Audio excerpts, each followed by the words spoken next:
सबसे पहले मैं फ्लोर दूंगा डॉक्टर मोहम्मद अली सईद साहब को।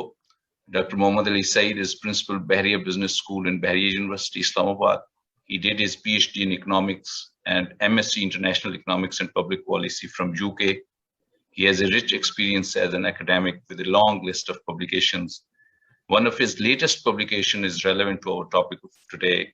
In 2021, he published a paper titled Management of Social Media Marketing by Higher Education Institutes. Over to you, Dr. Mohammad Ali Said. Thank you very much. Thank you. And first of all, I would like to appreciate your good office in holding this webinar. I think it's a very key subject of Pakistani students going and traveling abroad, especially to Canada. Canada, I feel, holds a very special position in higher education, because if you look at the universities around the world, it's the universities in North America which are at the top of the rankings and top of producing new knowledge. There are universities in Europe, there are universities in Australia, New Zealand, even in Turkey, China. We see a lot of higher educational institutions coming.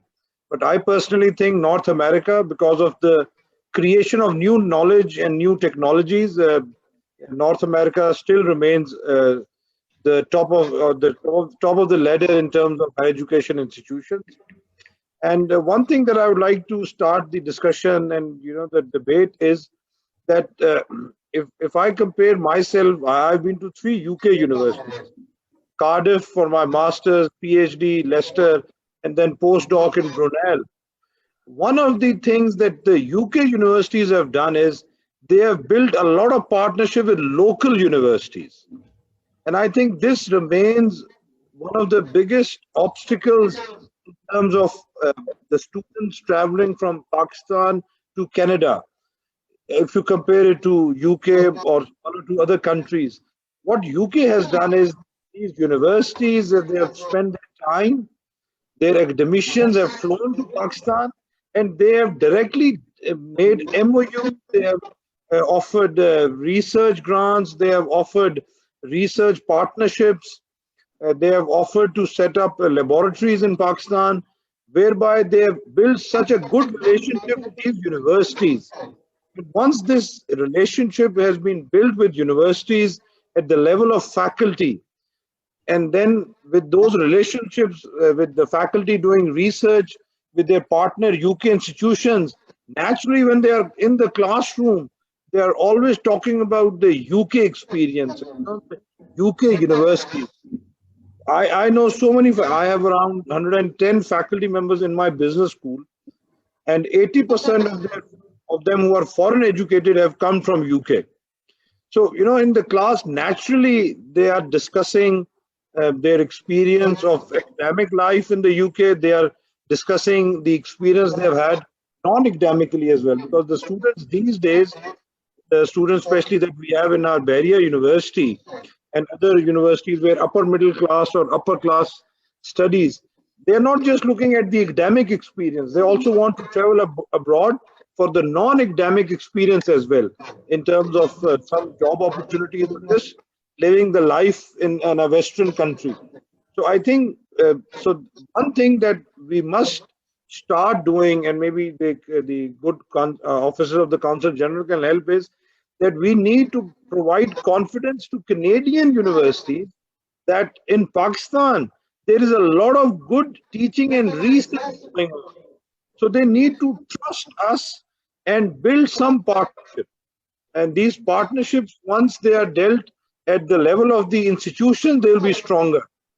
If these partnerships are just built with the agents, like for example, there are some educational agents as well. I don't want to kind of, उनको मैं कम नहीं समझता, वो भी अच्छा काम कर रहे हैं.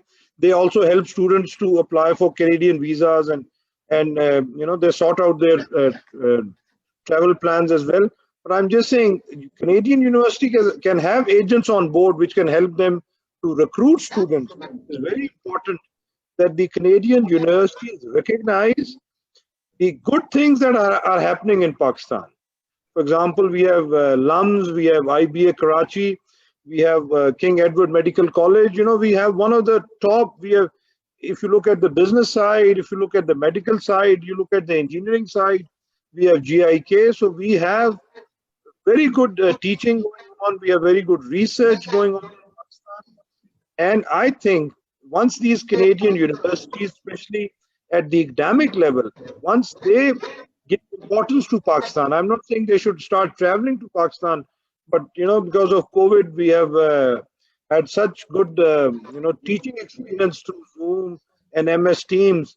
So I think to start with, if we can start talking to these academicians in Canada and telling them what good things we are doing, and once the faculty starts doing their collaborative research with faculty in Canada, I think that will bring confidence in our universities.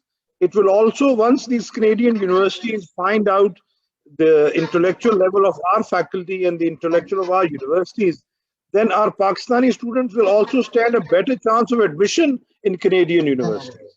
So this partnership will help more students to get admission in the Canadian universities, and then the interest in Canada will improve. For example, initially you said we should not mention other countries, but one stat I can mention you is that in the fall 21, 9,500 Pakistani students went United Kingdom for higher education, where the number of universities is smaller, and if you compare it to Canada. So I think there's a great potential in terms of research, in terms of student recruitment. It's just that the Canadian universities just need to provide us with some more trust and credibility.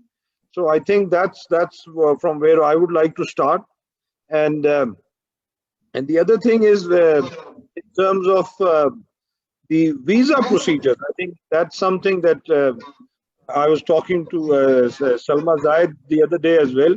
For example, the point-based system that the United Kingdom has done, where the students exactly know, the amount of money they need to have in the bank account, the fee that they need to transfer, that system which is comparable to the Canada direct stream as well. But in terms of the success rate and the ratio, the students that apply on the point-based system to the United Kingdom, the visa positivity rate is close to 100%. But that's not the same in terms of the direct stream in Canada. So some of the students that, for example, as head of the business school, students come and take my advice, and I've told them that the MBA, if you want to do an MBA, the best place is North America, because of the not just the academic rigor, but the placement opportunity that they give you in between. Because an MBA is all applied. MBA is a different program. The laboratory of the MBA is the industry. So in terms of an MBA from North America, from a Canadian university or a US university, is far superior than an MBA from any other country or the university. So, and some of these students who applied through the direct stream and they ticked all the boxes, even then their visa success rate was not that much. So I would say that bigger partnership with Canadian universities and a little bit of